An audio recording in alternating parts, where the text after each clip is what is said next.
My name is Corrine Taylor. I am proud to be a member of the Office of Economic Impact and Diversity. My focus specifically is increasing awareness and opportunities for minority business enterprises as well as minority serving institutions. We're happy to have this conversation today on SBIR and the programs that are currently available, and hoping to see how it'll be a good fit for you. So I'm going to start our slide. Just in terms of our agenda for today, I'm going to do a quick primer on the offerings of our Office of Economic Impact and Diversity, as well as a quick talk about Justice 40, and then turn it over to our speaker today, Ms. Eileen Chant, to talk more about the SBIR STTR program. And just quickly, we had over 109 people representing a whole host of businesses, colleges, consultants, et cetera, register for this conversation today.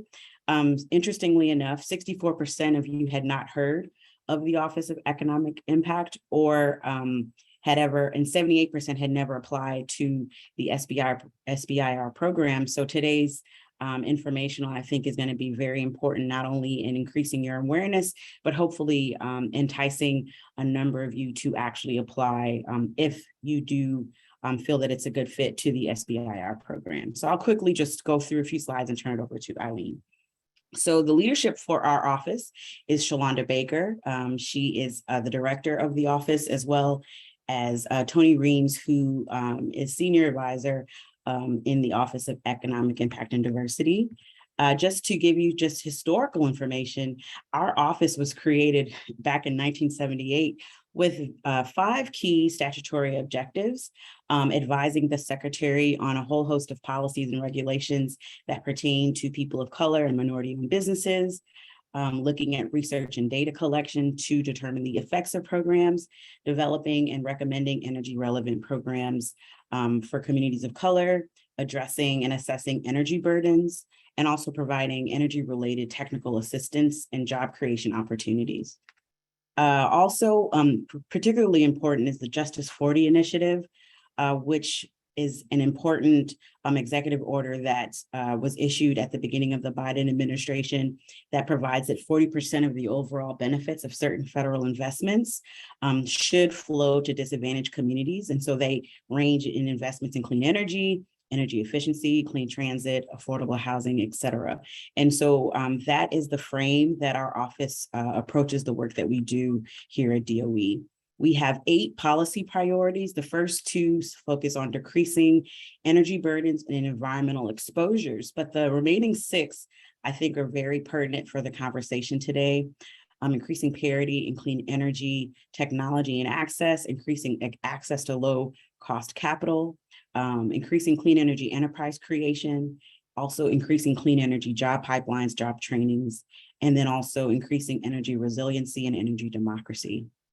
We also issued our equity action plan, where we have 5 goals, and the ones that I think that are very pertinent to the conversation today is increasing opportunities for new entrants in DOE acquisitions, increasing participation for individuals and institutions in underrepresented communities in DOE R&D and other programs supported through financial assistance.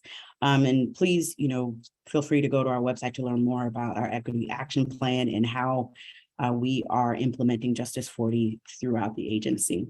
But now I'd like to pass the mic, the proverbial mic, over to Ms. Eileen Chant, who is the Outreach Program Manager for the Office of SBIR STTR programs. She has a wealth of knowledge and has been a mechanical engineer for over 25 years.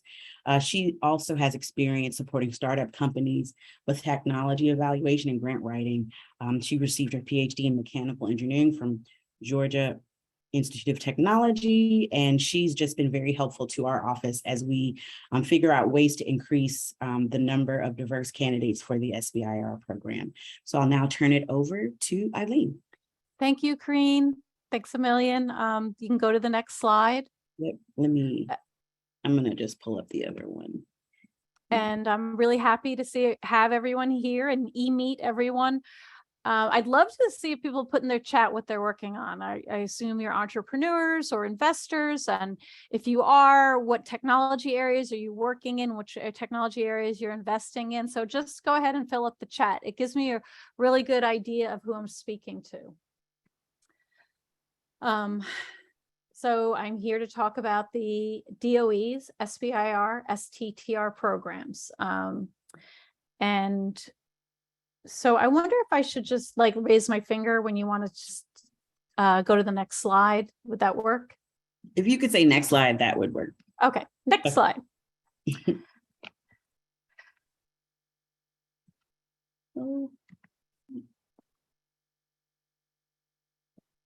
Okay, for some of you, you may not know what the federal SBIR STTR program is. There are 11 agencies that offer SBIR STTR programs, and it is approaching $4 billion per year. We provide early stage non-dilutive funding to small businesses. It can be a company of one person to develop technology. If you have a good idea and you need to do research and development to prove your idea, to prove or disprove your idea, SBIR might be the place for you. DOE might be the place for you, but if it's not, please make note that there are other agencies that fund other types of technologies. So here, what does non-dilutive mean? Non-dilutive means that you write an application, we give you a grant to execute your idea, and we don't take a piece of your company. It's not a loan. You don't have to pay it back. It's your idea, your execution. We don't own your intellectual property. So this is a really good idea, a really good deal for you as an entrepreneur. And the government operates in this space, the early stage, high risk space where equity investors or corporations are not going to really invest in your technology until you've proven it. So this is a nice space for us to operate in, to explore ideas, and to stimulate technological innovation. Please keep in mind that the end game of the SBIR program is for you to take your technology and commercialize it. And the DOE is not going to likely be your customer. We want you to take your technology and take it to the commercial marketplace. The SBIR program is a tax on the federal extramural research and development. There's about $100 billion a year in research and development that flows to labs, businesses, and universities. And we take about 3.6% of that money, and we provide these grants, which turns out to be almost $4 billion at this point, and funnel it to small businesses to help do technology innovation to meet the agency's needs. Okay, next slide.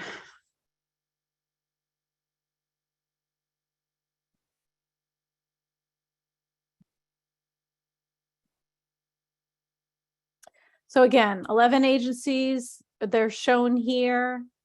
DoD funds a really wide variety of technologies. Health and Human Services is a very large agency as well. We are the third largest agency. Last year, these are the 2019 numbers. Last year, we funded $319 million in grants to small businesses. The fourth largest agency is NSF, and it goes down from there. Only the top 6 at the Department of Agriculture, they have just started an STTR program, so it's not really shown here, but the top 6 have STTR programs. The smaller agencies do not have STTR programs. Some are granting agencies, some are contracting agencies, and there's a difference between those two types of awards. Many of the contracting agencies you're going to be delivering your prototype or your solution, your education solution, your defense solution for the warfighter. Whereas the granting agencies such as DOE, we're really focused on giving you money to develop your technology. We've said you have a great idea, your application was meritorious, and you're going to be finding your own customers for the technology. Next slide. Thank you for all the chat information.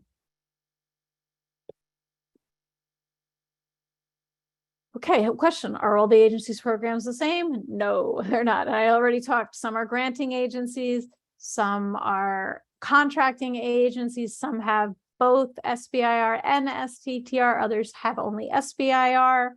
Some have very focused topics. You're going to find out in my presentation that DOE does have very focused topics. And NSF is topic agnostic. What you do with NSF is you submit a pitch paper. They don't have any topics. And if they like your idea, they will invite you to submit an application. So their process works differently. They like to fund very early stage ideas and early stage companies. So if you are just forming your company, you're one person, you're two people, you're five people, they do like early stage ideas, and they will only give a company a couple of awards. And after that, you're not going to probably do as well with NSF. And we're more focused on whether the idea is good or not, rather than who the company is, as long as they fulfill the small business eligibility criteria. All have different application processes, different systems for submitting your application, deadline and solicitation timelines are different. So first of all, you want to find out what agencies you're interested in. Hopefully that will be DOE, but if not, you have to get to know the agencies that you're interested in. Next slide. Okay, a little bit more about DOE. I already talked about a couple of these items. As I mentioned, our topics are very focused and they're aligned with the DOE mission. However, the DOE mission is probably more broad than you would expect. We, of course, provide leadership in clean energy technologies, but did you know that we also provide leadership in basic energy and engineering sciences? And those technologies that are required involve lasers, better microscopes, better instrumentation, readout devices, environmental monitoring systems, biological monitoring systems, etc.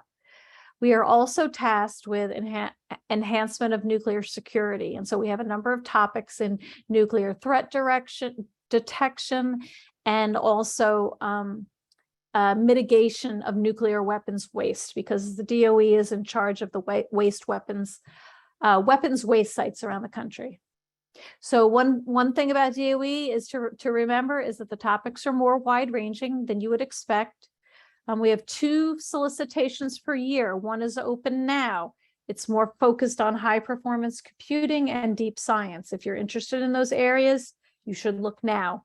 The next one is coming out in November, and the more applied topics are in that solicitation. We require a letter of intent. The topics come out, and 6 weeks later, you have to submit a 500-word letter of intent to our program and tell us what it is you're going to propose in your application. And then 6 weeks after your letter of intent, you submit your phase 1 application.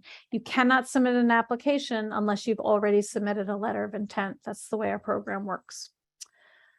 We also, very important, offer an expansive, meaning we take a lot of people in, application assistance program for the phase 1 application. We call it our phase 0 program. It's open now for the current release. When the topics open, it opens for that particular release for the people who are going to apply for that release. I'll go into more about our phase 0 program in this presentation. Next slide.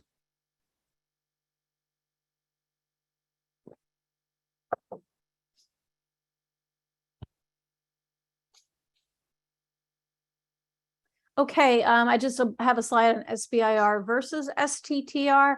You should get to know the differences. SBIR is 40 years old. It just had its 40th birthday. It does allow a nonprofit research institution. With any of these awards, you have to fill out your team. You might need a subject matter expert. You might need a subcontractor, engineering design, materials testing, etc. An academic institution to carry out experiments in the lab. But however, while the SBIR allows you to have a nonprofit research institution, the STTR program requires it. And then there's PI differences between the two programs. And there's different level of effort requirements, which I'll explain in more detail on the next slide. But we have a workbook that when you're filling out your application, you can use to check compliance and make sure you're compliant with the SBIR program or the STTR program, and you can be compliant with both at the same time. And in that case, you may want to consider submitting the same application to both programs, since they're two pots of funding. Next slide. This slide speaks to the level of effort requirements. I assume people are interested in phase one here. So for phase one, for SBIR, the small business must do a minimum of 2/3 of the research and development, while 1/3 is available to round out your team as needed. The small business can do it, the remaining 1/3, subcontractors, etc. For STTR, the small business must do a minimum of 40% of the R&D.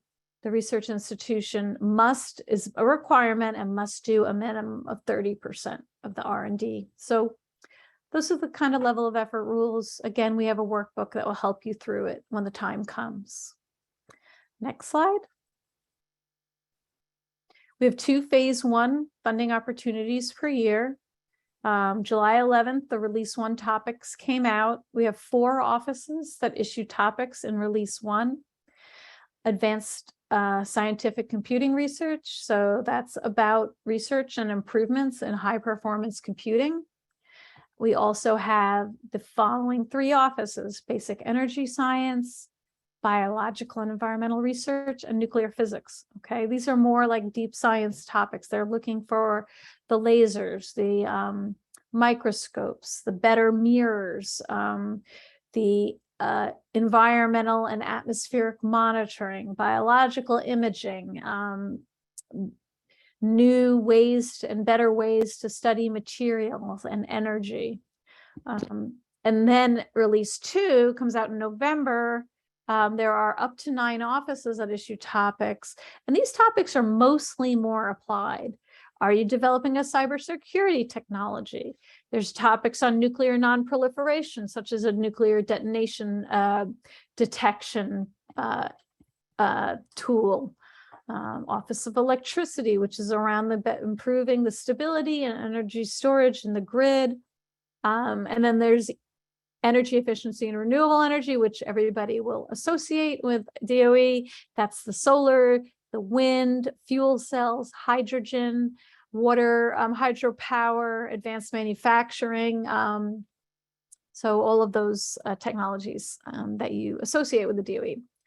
We have a fossil energy and carbon management. Issues topics on better, more efficient use of fossil fuels and carbon capture and sequestration. And then we do have some sciencey offices. We have fusion energy science, high energy physics topics, and then the nuclear energy office is around advancing fission nuclear energy. And we have the environmental management, which issues topics on mitigation of nuclear waste. Next slide, Karine. I'm not going to go into detail on the slide, but it's just trying to emphasize that we have specific topics, but there's many more than you would expect in our topics documents. Next slide. So what you'd want to do, you start entering our program with a phase 1. You have to submit a phase 1 application. And the phase 1 is an idea. You don't have to have a prototype or anything developed, but you do have to, you have to tweak your idea so that it's responsive to one of the topics. So you have to really sort of be addressing the need that is written up in the topic and the subtopic pair. The grant is between 6 and 12 months in duration, and the award amount is maximum award amount is between 200 and 250K. We give about 350 to 400 of those awards a year. Now, if your feasibility assessment goes well, 9.5 months into your phase 1 award, you're going to want to submit your phase 2 application. Phase 2 is more about It's more money. It's 1.1 or 1.6 million. It's 2 years of effort. And it's more around creating your prototype, demonstrating your technology, and very importantly is really starting to go and move on your commercialization plan and your commercialization strategy. If your research goes well, but you can demonstrate that you need more funding to continue your R&D, because after all, a lot of this stuff is hard tech, it's hardware, it's not much of it's not software, it's very deep science technologies that take a while to commercialize. You can, a small number of awards go on to receive a second phase 2 and a third phase 2 award. So you can have up to $7 million, $6 million over 7 to 8 years to fund your technology. Next slide.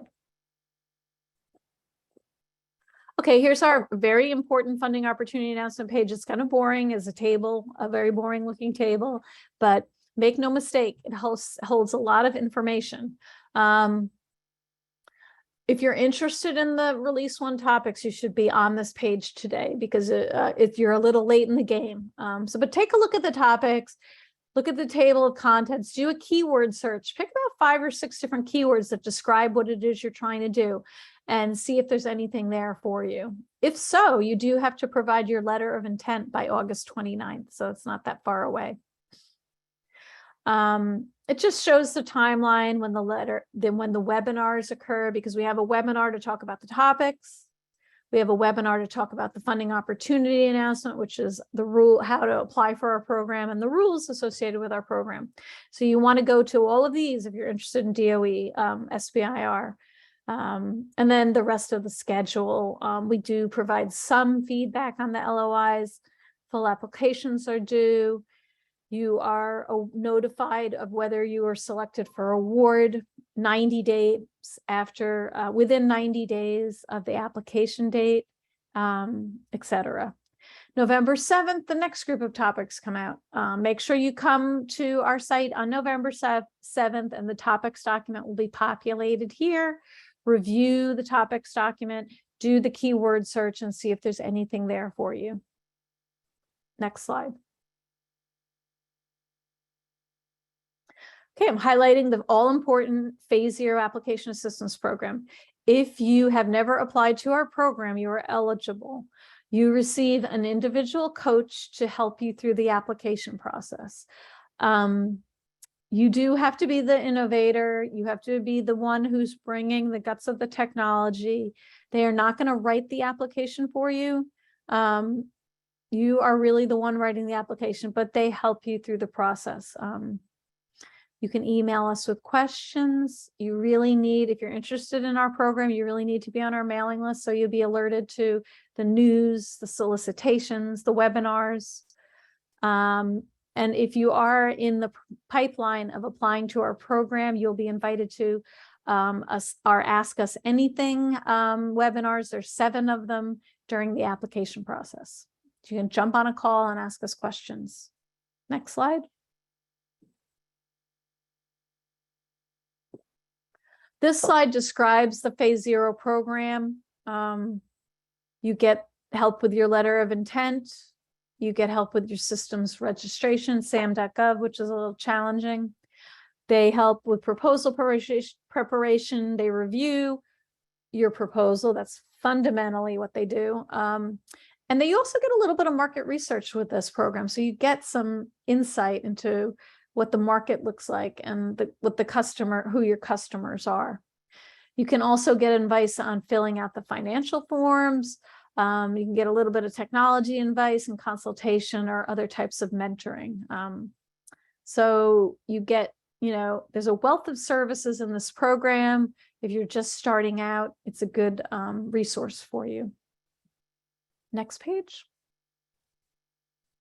This is what our topics document looks like. The blue stuff at the top is very important. You do not apply for more money than the maximum Phase 1 award amount. Unfortunately, your application will be declined without review if you ask for more than $200,000 for this topic in R&D money. If you're interested in STTR, make sure that this topic is accepting STTR application. And then this would be your future phase 2 award maximum amount. You really are supposed to be an expert in your field. So make sure you read the topic very carefully. There's a number of references in the topic document. Make sure you read all the references. You're supposed to be kind of an expert in your field. You need to know what's the state of the art that's out there, and you need to understand what you're proposing and why it's a better solution. At the topic webinars that I mentioned, you can go to the topic webinar and you can ask the topic managers questions about the scope, what they're looking for. That's the purpose of the webinar, for them to describe what they're looking for and for you to ask some clarifying questions. Next slide. In addition to a topic, you have to hit also select a subtopic, which might be other, or it might be a very specific subtopic. At the end of every subtopic is a contact. You can reach out to that person. And again, it's the same thing. You should be asking questions about the topic and subtopic, what they're looking for to gain a better understanding of whether you're a good fit or not. Open communication is permitted with the topic managers when the topic documents are open.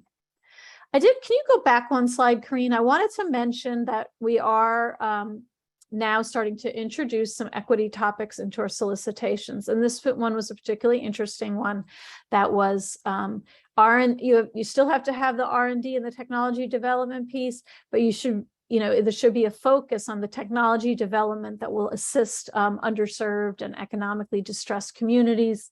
And they certainly recommended partnering with community organizations that are working in this area so that you have sort of a cohesive plan, work plan approved. So some of those are popping up. They're still R&D projects, but they have an equity piece. Next slide. Go 2 slides now. Again, what makes you a good fit with DOE? This is should be your go, no-go decision on the application. You should use this information to decide if you want to go ahead, because the application takes a long time. It has to be R&D. That's the only thing we fund. We don't fund market research. We don't fund commercialization activity. In this research and development award, we have commercialization assistance programs. I'll move on to them. Your idea has to be novel. You can't just be putting a few things together that already exist. It must be something fairly novel. You must develop a solid work plan to prove feasibility, because that's the purpose of the study, is that you're proving feasibility. So make sure you have like a very logical plan to get you to that yes, no answer about feasibility. You have to be responsive to the topic and the subtopic, which I've already kind of discussed. And your team should be composed of the right expertise. If you have an idea about a software program you want to address, you do really need to have a programmer on your team. And really, a programmer should be the PI. So right team. And then what type of impact will the technology have if the R&D is successful? The application, the technical review criteria for the application are shown here. There's 3 major parts which kind of correlate with what I spoke about being a good fit. Next slide. One of the, the SBIR program has a short list of statutory goals, and commercialization is one of them. And we are required to evaluate the commercial potential of R&D conducted under SBIR. So we do require you, even in a phase 1 application, to start thinking about commercialization. It is never too early. A lot of people developing technology are researchers and maybe not so strong in the entrepreneurial area. If that is the case for you, you need some entrepreneur early training, or you need to hire someone who thinks that way and wants to think that way and doesn't shy away from the commercialization area. Okay, next slide.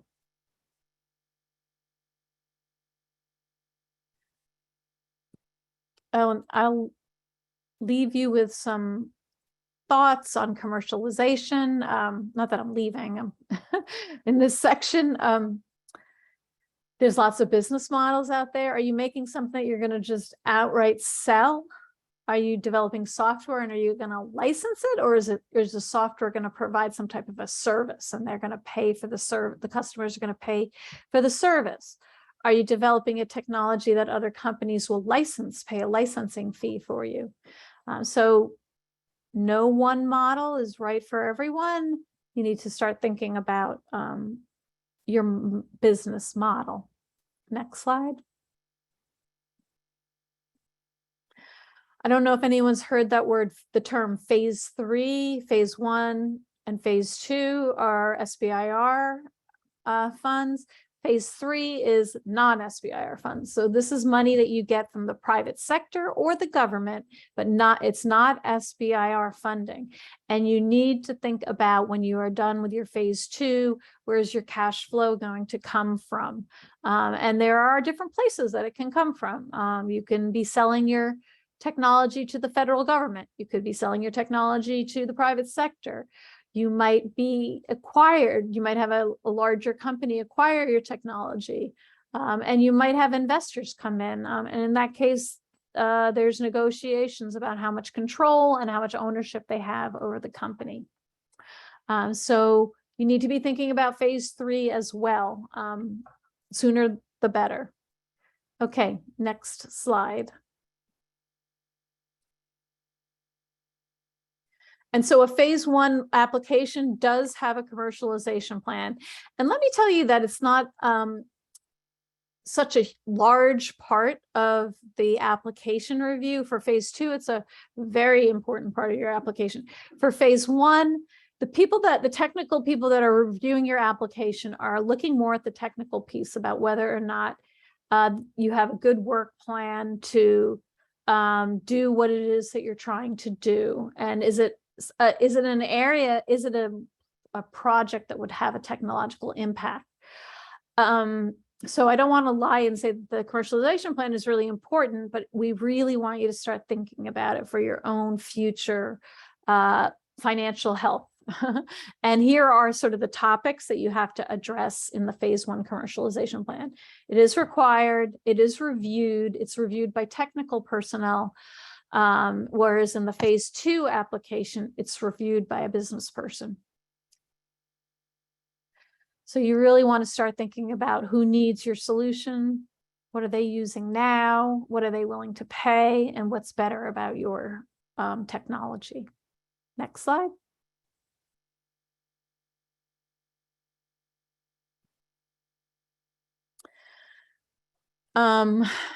If you are an awardee, if you're receive a phase 1 award, we have commercialization assistance. In addition to that maximum award amount, the 200, the 250K, 1.1 million, the 1.6 million.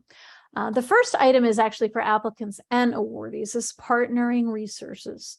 Are you looking for subject matter experts? Do you want to potentially team with a national lab?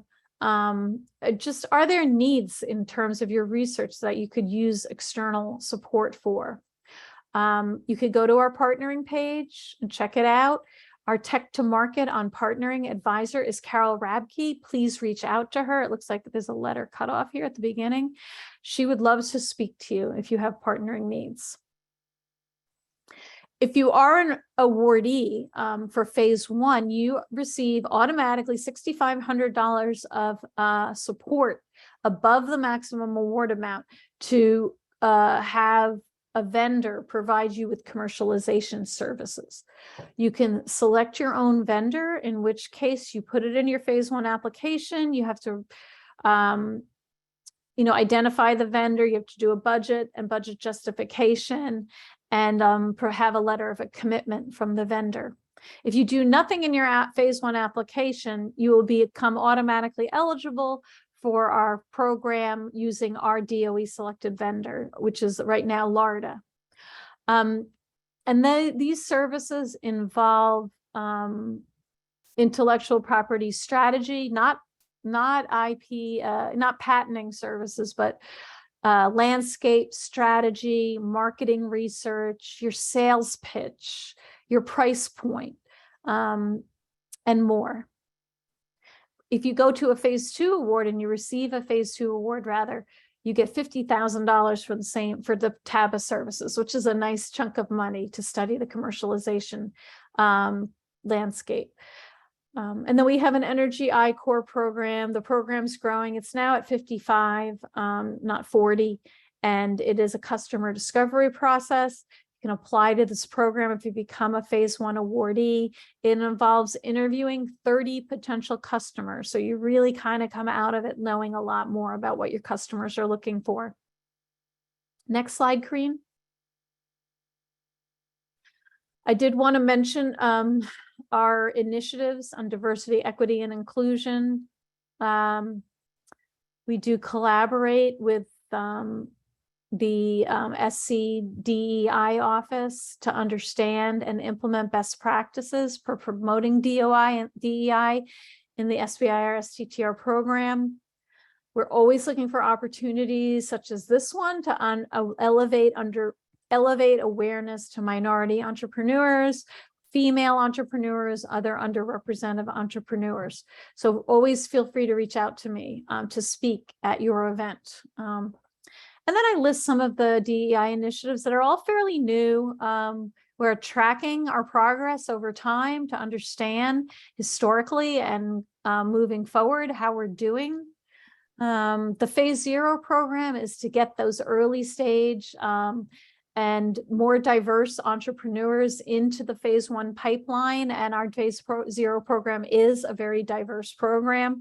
And we have other programs in play here that are listed. I won't go into too much detail, but happy to answer questions about that. Next slide, Karine. As I talked about at the beginning, if you decide that DOE SBIR STTR is not for you, check the other agencies. And sometimes it might be more than one agency that is good for you.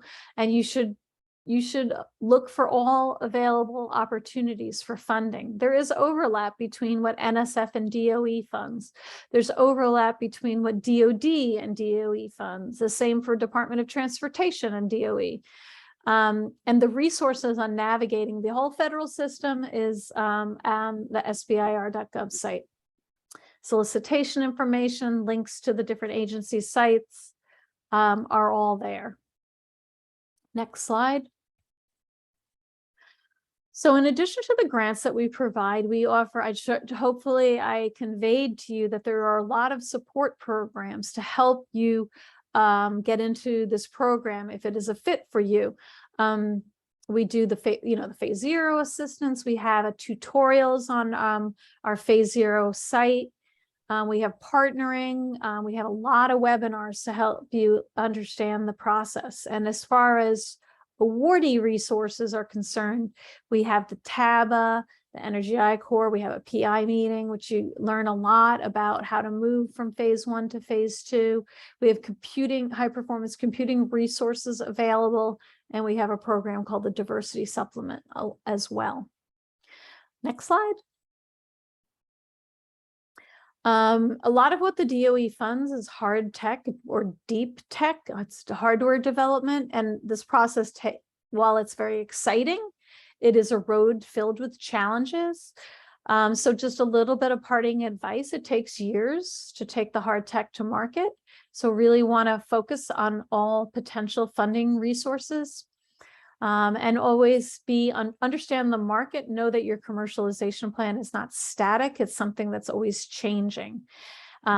And understand that it takes a team. You need researchers, you need entrepreneurs, and whoever it is that you need on your team to move your plan forward. You should be looking for those people, and we can help through our partnering initiatives. Feel free to email me at any time or call our office. We'll be happy to answer your questions. Thank you so much for your time. And I'm going to turn it back to Karine.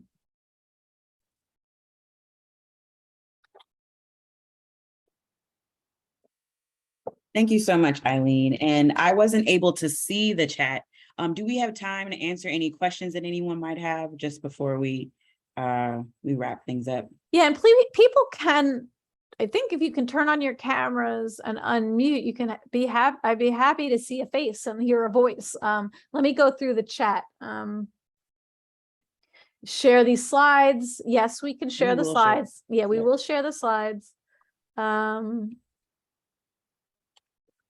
Someone asked for the grant application. I don't know if that's a question. If it is, can you add a little clarity? Doesn't look like a question. Is this program funded beyond 930? That is the question that everybody's asking. We hope, as you know, the program's been around for 40 years. Right now it's set to expire on September 30th. We are hoping and optimistic that it won't happen. Of course, that's a congressional action, and there are a number of bills in play to extend the program. We're hoping it doesn't happen, but we are making contingency plans. And in the event that there is a lapse, the program will certainly be back, and we still may be able, through other vehicles, have funding opportunities through other, like I said, other vehicles. Just because the program is not authorized, it doesn't totally mean that we can't have solicitations, but there's a lot of details there that we are working out in the event the lapse occurs, and we're really hoping that's not going to happen. And we're optimistic. And I see a lot of really interesting technologies.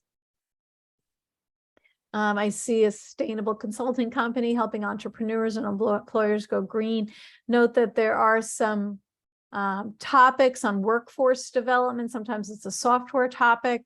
And maybe some of the equity topics would involve trainings as well. So keep an eye out for that in November. Maintenance of EV charging stations, all good stuff. Biogas. Yeah, so a lot of someone submitting to phase 1. All right. Good luck. Let us know if you have any questions. Our Q&A webinars are about to start up. Yeah, it looks like a lot of relevant technologies. And let me see. How do we make ourselves available for teaming, especially for orgs that need software built? I would reach out to Carol Rabke. She's interested in both applicants and organizations that can help our applicants. So she is the person to reach out to. I'll just go ahead and type her. I'm going to type her email in. It is in the slides, but if you want to get a jump on it, let me make sure I'm typing correctly. Okay. And while Eileen is typing that, I do want to say, if you aren't, well, everyone that registered will be then added to our email lists. I typically share funding opportunities that range in not only amount, but focus. And I'll also try to keep everyone abreast to some of the deadlines that Eileen shared. And if anyone does move to the point where they're going to submit an application for phase 1, I'd like to kind of stay abreast of that so that our office can just see your progress, not only to make sure that you're accessing the resources that Eileen shared, but just so that we can make sure that there's a lot of, we want to increase the number of underrepresented and diverse applicants for these offerings to address not only the Justice 40 initiative that I shared earlier, but just to make sure that we're allowing as many people to take advantage of the number of opportunities that come out of DOE. So however I can be of assistance, please let me know. I've emailed everyone, so you should have my email as well. I see a question that says, is there assistance for licensing technology from a federal laboratory?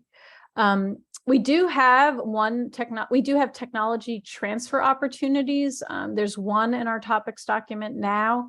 But what I would do is I would go to our partnering resources page. I'll type that in a minute. There are resources for contacts at national labs, and you might want to look at the different labs, the areas they're working in, and pick an appropriate contact. And I would reach out to the people at the national labs that you're interested in licensing. I assume there's a certain area that you work in, and talk to them about those opportunities. And let me just type in our partnering page, which also is in the slides that Kareen's going to send out, but here is our partnering page. Do we email you if you are planning on submitting a phase 1? If you can email us with questions, yeah, I mean, if you want to know if you're a first-time applicant, I would certainly recommend phase 0 for you. You should email us with questions. You need to get on our mailing list as well too, because you will, because of the Q&A webinars that are coming up. But really, we're here for questions, and you need to go to our application guide, our topics document, and our FOA, and read them, and then start the application process. But I recommend phase 0 if you're eligible. For certified small business and women-owned. You should get started on your application if you're having trouble with SAM. You're not alone. You have to keep trying, unfortunately, with the SAM help desk. You don't need SAM to be ready until you submit your application in October. The letter of intent goes through PAMS, so everyone knows you should be already registered on PAMS. Registering on PAMS is easy. Our application guide explains how to do it. So I would not let that stop you from the SAM, not let that stop you from working on your application. At the same time, do everything you can to get your SAM registration, keep bugging them. And you can reach out to us. I guess you could reach out to us in a couple of weeks if you still haven't had anything. I don't know how much we can do, but we do like the data to know what's going on with SAM. I hope that's helpful. I see that it's been in the process since April. If you have a phase 1 DOE, can you apply for the DOE SBIR? Yes. Yeah. Are you talking about a phase 1 DOE SBIR? You can apply to any program, any of the SBIR programs. If you have a more specific question, let me know. But the entry point to our program is the phase 1 award. Some agencies have a fast track to phase 2. And we really don't have that, but we will make an exception. If you were to reach out to a DOE program manager and talk to them, and there's a topic that's a good fit, it has to be like a perfect storm. If you have a phase 1 in a different agency, the topic is a perfect fit with what you're doing, you reach out to the program manager, they agree, then you can apply for a phase 2, having a phase 1 from a different agency. But you have to have everything has to kind of line up.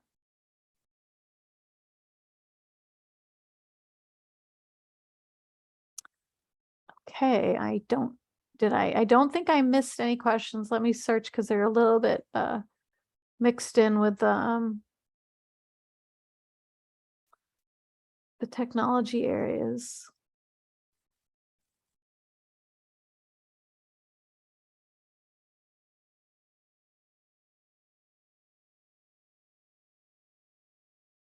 I'm going all the way up to the top. Yeah, that's it. Yep. Thank you, everybody, for your time. That's all I have.